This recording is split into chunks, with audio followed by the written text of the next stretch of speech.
Shalom Bapak Ibu Saudara yang dikasihi Tuhan. Seri pengajaran hari ini berjudul Mencintai dan Mengasihi Bapa. Saudara, kebanyakan orang Kristen tentu fasih bahkan dengan mudah bisa berkata, "Bapa, aku mengasihimu. Bapa, aku mencintaimu." Tetapi apakah benar demikian? Apakah dari hidup yang dijalaninya tiap hari, orang bisa melihat kasihnya kepada Bapa itu? Kalau jujur, belum saudara. Kalaupun sudah, belum tentu sepenuhnya benar. Kenapa saya katakan seperti itu? Karena orang tidak mungkin bisa benar-benar mencintai Bapa kalau tidak mencintai kehendak dan rencananya untuk dipenuhi. Orang yang berkata mencintai Bapa, maka ia harus menyukai kehendak Bapa, mengerti lalu melakukan. Selain itu, ia harus juga mengakui kehendak Bapa adalah yang terbaik dalam hidupnya. Yesus menyukai kehendak Bapa untuk dia lakukan, walaupun berat. Maka dia bisa berkata, "Sekiranya boleh, cawan ini berlalu daripadaku, tetapi jangan kehendakku, melainkan kehendakmu Bapa yang jadi." Matius 26 ayat 39. Sama saudara, kalau kita berkata mencintai Tuhan Yesus, kita juga harus menyukai karakternya, menyukai cara berpikirnya, gaya hidupnya. Tidak hanya itu, tetapi kita juga harus mau hidup seperti dia hidup dengan hati yang rela dan sukacita. Jadi, kalau kita hanya mengatakan, "Tuhan, aku mencintaimu," tetapi kita tidak menyukai kehendaknya dan tidak hidup dalam rencananya, ya percuma, itu omong kosong. Tentu Bapa tidak bahagia mendengar ucapan itu. Hati Tuhan tidak mungkin disenangkan dengan ucapan orang seperti itu. Hal itu tidak berbeda kalau seorang berkata kepada pacarnya, "Sayang, aku cinta padamu," tetapi kelakuannya tidak menyenangkan hati pacarnya. Ya, pernyataannya itu jadi sia-sia, atau bahkan itu bisa lebih menyakitkan.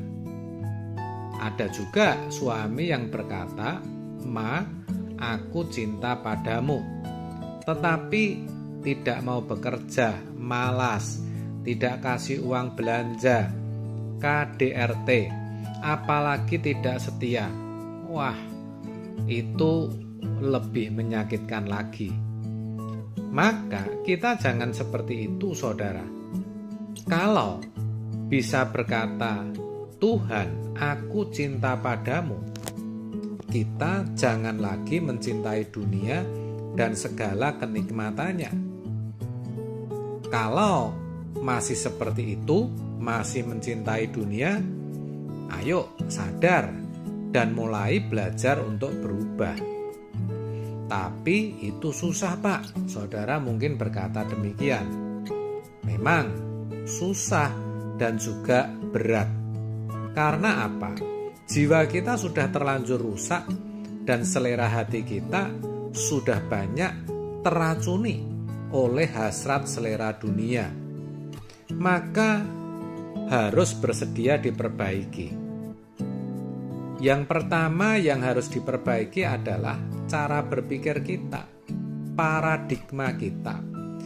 Kita harus belajar firman. Iya saudara, change your mind with God's words. Ubahlah cara berpikirmu dengan firman. Tanpa firman, hidup kita tidak mungkin bisa berubah. Selain itu, kita harus banyak duduk diam di kaki Tuhan, berdoa. Kehidupan doa yang benar akan mengubah hidup kita. maka kita akan jadi orang yang beruntung ketika kita bisa mengenal Tuhan dengan benar dan mencintai Dia. Saya percaya kalau kita mengenal Allah yang benar, kita pasti menyukai apa yang menjadi kehendak Allah, yang menjadi rencananya untuk kita lakukan dan kita penuhi. Itu pasti dan otomatis. Jadi itulah sebenarnya tujuan Allah menciptakan manusia. Walaupun diberi kehendak bebas, manusia dengan rela memilih, mencintai, dan mengasihi Allah, melakukan apa yang menjadi kehendaknya, dan memenuhi rencananya. Itulah yang membahagiakan hati Tuhan. Sejak semula, Allah menciptakan manusia agar manusia bisa menjadi sekutunya. Itulah kenapa di kitab Kejadian, setelah selesai menciptakan manusia, Tuhan memberikan mandat kepada manusia untuk menaklukkan bumi. Jadi saudara, manusia diciptakan bukan untuk tidak berbuat apa-apa lalu menikmati berkat yang Tuhan sediakan. Bukan begitu. Allah memang menciptakan berkat dan keindahan bukan untuk dirinya, tetapi untuk manusia. Itu benar. Tetapi manusia diciptakan bukan hanya untuk menikmati berkat dari Allah saja. Bukan hanya, artinya di dalam kehidupan di mana manusia menikmati berkat-berkat Tuhan, manusia harus memuliakan Dia. Caranya, ya kita harus memilih untuk melakukan kehendaknya dan memenuhi rencananya. Jadi ada mandat prokreasi di mana manusia beranak cucu memenuhi bumi, dan ada mandat budaya di mana manusia bisa menaklukkan bumi. Kejadian 1 ayat 28. Ketika manusia melakukan mandat itu dengan benar, berarti manusia melakukan kehendak Allah dan memenuhi rencananya. Sebagai umat pilihan, kita pun juga tidak lepas dari mandat itu. Maka kita harus mengerti apa yang Allah kehendaki, lalu kita melakukan dalam setiap kehidupan kita. Segala sesuatu harus sesuai dengan kehendak Allah, sesuai dengan pikiran dan perasaan Allah. Ingat, dalam segala sesuatu, dari detik ke detik, dari menit ke menit, setiap saat, setiap waktu.